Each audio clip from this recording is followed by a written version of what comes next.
Keris merupakan salah satu senjata tradisional khas Indonesia yang juga menjadi identitas kebudayaan bangsa. Upaya dalam pelestarian terhadap keris terus diupayakan baik dari kolektornya maupun pemerintah dengan mendirikan museum khusus keris. Salah satu museum khusus keris yang ada di Kota Solo atau Surakarta yaitu Museum Keris Nusantara. Museum Keris Nusantara merupakan sebuah museum yang dibangun oleh Direktorat Jenderal Kebudayaan, Kementerian Pendidikan dan Kebudayaan melalui Direktorat Pelestarian Cagar Budaya dan Permusiuman sejak 2013 lalu diresmikan oleh Presiden Republik Indonesia Joko Widodo pada tanggal 9 Agustus 2017. Museum Keris dibangun dengan program tugas pembantuan yang pelaksanaannya dilakukan oleh Dinas Kebudayaan dan Pariwisata Kota Surakarta yang sekarang Dinas Kebudayaan. Museum Keris Nusantara menempati bangunan yang dahulunya merupakan bekas Rumah Sakit Mangunjaya. Lebih tepatnya berada di Jalan Bayangkara 02 Sriwedari, Kecamatan Laweyan, Kota Solo, Jawa Tengah.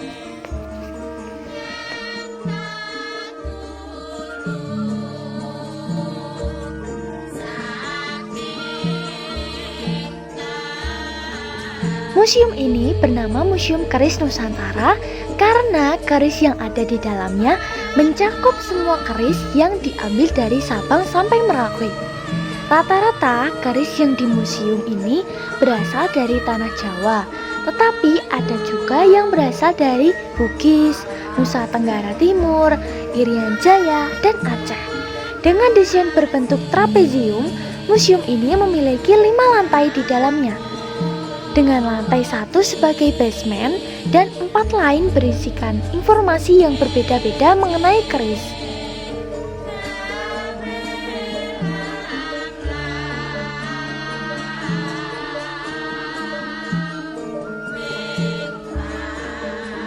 Di lantai 2 Museum Keris Nusantara terdapat pintu utama, pusat informasi, loket, dan ruang audio.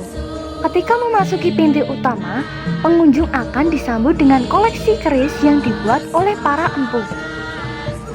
Sebelum melihat berbagai koleksi museum keris, pengunjung akan dimintai untuk mengisi daftar tamu dan tepat di samping loket, pengunjung dapat melihat papan informasi yang berisikan tentang penyebaran senjata di dunia.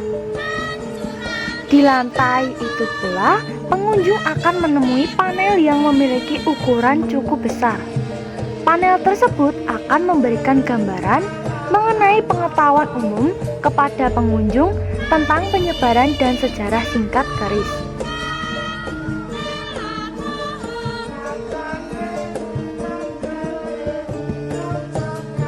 Lantai ketiga, Purwaning Wacana, merupakan sebutan untuk lantai ketiga.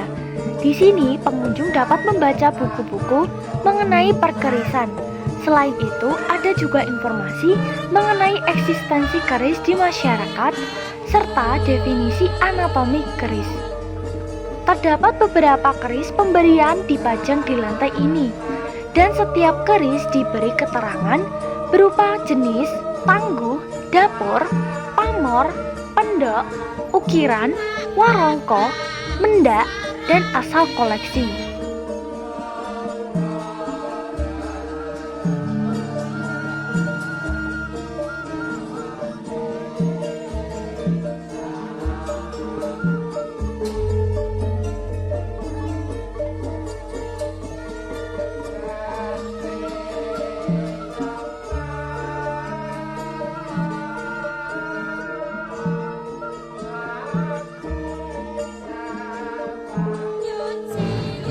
Lantai keempat, pengunjung akan dibawa ke masa Candi Borobudur dan Candi Sukuh, di mana untuk melihat proses pembuatan keris. Di Museum Keris Solo, pengunjung akan mendapatkan sensasi menyaksikan langsung pembuatan keris sesungguhnya dengan adanya beberapa peragaan patung. Proses pembuatan keris dimulai dengan mempersembahkan sesajen sebagai permintaan izin karena akan melakukan hajat besar. Pemberian sesajen ini dilakukan sebanyak 2 kali.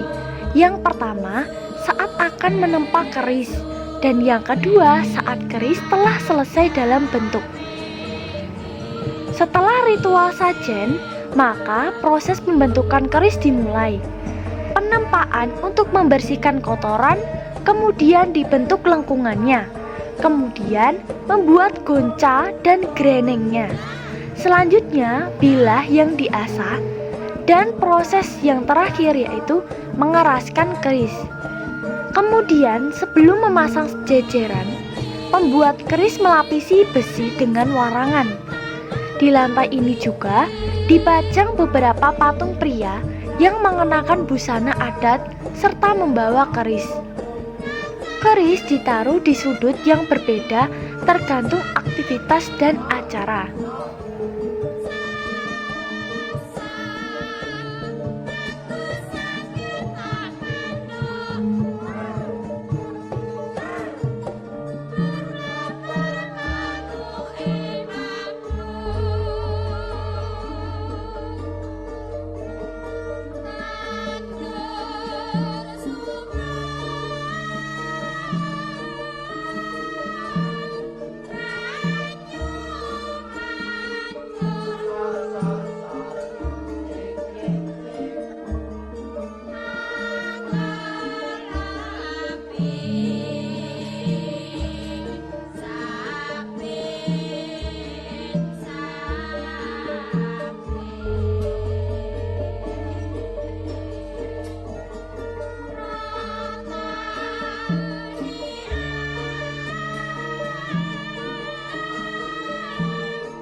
Mbak, saya mau hibah menerima.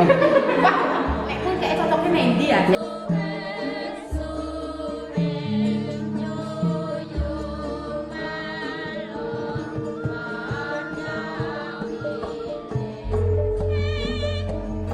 Lantai kelima. Lantai ini merupakan lantai teratas di Museum Keris Nusantara serta tempat penyimpanan artefak keris. Sekitar 20 koleksi dari luar Jawa dipamerkan di sudut lantai 5. Misalnya, keris luk bengkokan 5 dengan tangguh perkiraan era pembuatan kayu. Kemudian, keris luk 9 tangguh Bugis, dan ada pula pedang benar dari Makassar.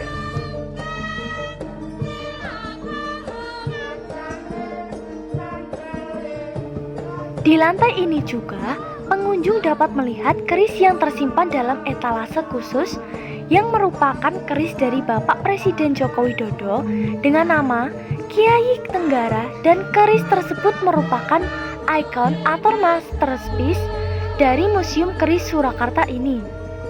Keris presiden tersebut terbuat dari bahan kemuning dengan pahatan yang bergaya khas dari Surakarta. Keris Kiai Tenggara ini diinterpretasikan sebagai suatu penguasaan 3 mantra, yaitu lautan, daratan, dan juga udara. Luk 5 yang terdapat pada keris Kiai Tenggara melambangkan Pancasila, dan tempurung merah adalah lambang bangsawan. Museum Keris Nusantara memiliki sekitar 409 koleksi keris dengan berbagai jenis dan ukuran. Keris-keris koleksi itu juga beragam dari segi usianya. Ada juga sudah berusia ratusan tahun, namun ada juga keris baru. Selain keris, ada pula 38 tombak dan benda-benda pusaka bersejarah lainnya di museum ini. Namun demikian, pengunjung hanya bisa menyaksikan 233 keris dan tombak sebagai pajangan. Sisanya disimpan oleh pengelola dan akan dipajang secara bergiliran setiap bulannya. Keris-keris dalam Museum Keris Nusantara secara keseluruhan merupakan hibah dan pinjaman dari masyarakat. Museum Keris Nusantara telah menampung sebanyak 350 keris kuno yang didapatkan dari hasil sumbangan yang diberikan oleh para kolektor dan komunitas keris.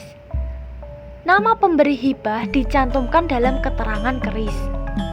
Museum Keris Nusantara yang menggunakan tempat tertutup atau indoor untuk menyimpan koleksi-koleksinya tentunya membutuhkan kondisi termal dan pencahayaan display yang efektif guna menciptakan rasa nyaman bagi pengunjungnya. Kebanyakan koleksi di display menggunakan dinding sebagai tempat peletakannya. Dapat kita temui apabila kita menginjakkan kaki di lantai 3 dan 5 di kedua lantai ini. Hampir 80% koleksinya didisplay di dalam dinding. Sisanya menggunakan display etalase. Adapun untuk pencahayaannya menggunakan metode uplight, yaitu metode pencahayaan yang memberikan efek megah dengan posisi lampu dihadapkan dari atas. Sedangkan untuk lantai 2, display panel lebih dominan digunakan karena pada lantai ini didominasi oleh peta dan deskripsi tentang penyebaran keris. Adapun metode pencahayaan yang digunakan yaitu backlight. Metode pencahayaan yang digunakan backlight tersebut digunakan agar konteks pada panel mudah dibaca oleh pengunjung. Untuk lantai 4 yang didominasi oleh diorama, pendisplayan yang digunakan adalah penyangga. Untuk pencahayaan sebagian menggunakan downlight dan sebagian lagi mengandalkan pencahayaan lampu dalam ruangan. Di Museum Keris Nusantara, proses perawatan keris diawali dengan peredaman bilah keris di air kelapa untuk memperlunak kerat. Lama proses perendaman tergantung dengan kondisi keris. Proses kedua yaitu mengolesi keris dengan larutan jeruk dan sabun untuk melenturkan warangan lama dan minyak. Setelah warangan lama dan minyak luntur, pada bilah keris dilakukan proses ketiga, yaitu mutih. Proses mutih adalah menggosok bilah keris dengan abu gosok dan sabun untuk mencerahkan bilah. Proses keempat yaitu pewarangan. Bilah keris dimasukkan ke dalam larutan warangan yang terbuat dari asam esernikum dan larutan jeruk nipis. Lama proses memasukkan bilah keris ke dalam larutan warangan tergantung dengan jenis besinya. Sembari diamati hingga pamor keris keluar dengan sempurna. Idealnya proses pewarangan dilakukan di bawah terik matahari. Tujuan daripada pewarangan adalah menghilangkan dan mencegah karat baru. Terdapat juga tujuan estetis yaitu pamor agar terlihat lebih jelas dan untuk membersihkan diri bagi orang yang melakukan proses pewarangan atau pemilik keris itu sendiri. Selanjutnya, keris diangin-anginkan dan dilakukan proses yang kelima yaitu ngekop. Proses ngekop adalah membaluri bilah keris dengan larutan jeruk nipis dan sabun. Pada proses ini, keris juga akan terus diamati hingga serat pamor terlihat lebih jelas. Setelah itu, keris dibilas menggunakan air alkali dan dikeringkan menggunakan kain yang menyerap agar keris kering dengan sempurna. Setelah selesai proses di atas, selanjutnya keris diperlukan untuk diminyaki rutin sebulan sekali untuk menghindari karat. Timbulnya karat dapat merusak bagian rijikan dan bilah keris, pamor, bahkan dapur.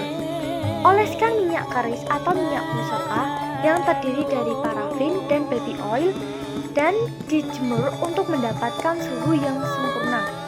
Cara pengolesan minyak tersebut adalah dioleskan dengan menggunakan sikat atau kuas secara merata.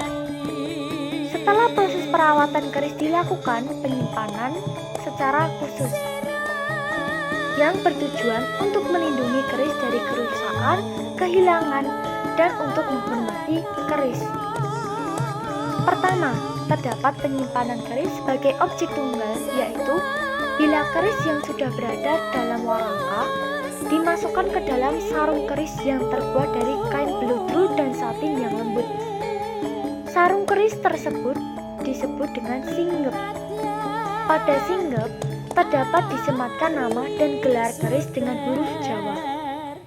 Strategi Museum Keris untuk menarik pengunjung yaitu memproduksi oleh-oleh atau buah tangan yang khas dari Museum Keris sendiri, memanfaatkan Besalen untuk mengadakan demo pembuatan keris, sebagaimana media edukatif menambah pengetahuan pengunjung dalam proses pembuatan keris, menjadikan lingkungan Museum Keris yang luas dan bersih sebagai taman untuk anak-anak yang menarik, serta mengadakan event dalam setiap beberapa bulan sekali. Pengelola Museum Keris bisa memaksimalkan dalam bidang guiding, yaitu memberikan penjelasan yang menarik dengan menghadirkan tour guide yang interaktif dan menciptakan kesan dan pengalaman yang luar biasa. Atau kostum sebuah daya tarik untuk guide yang ada di Museum Keris.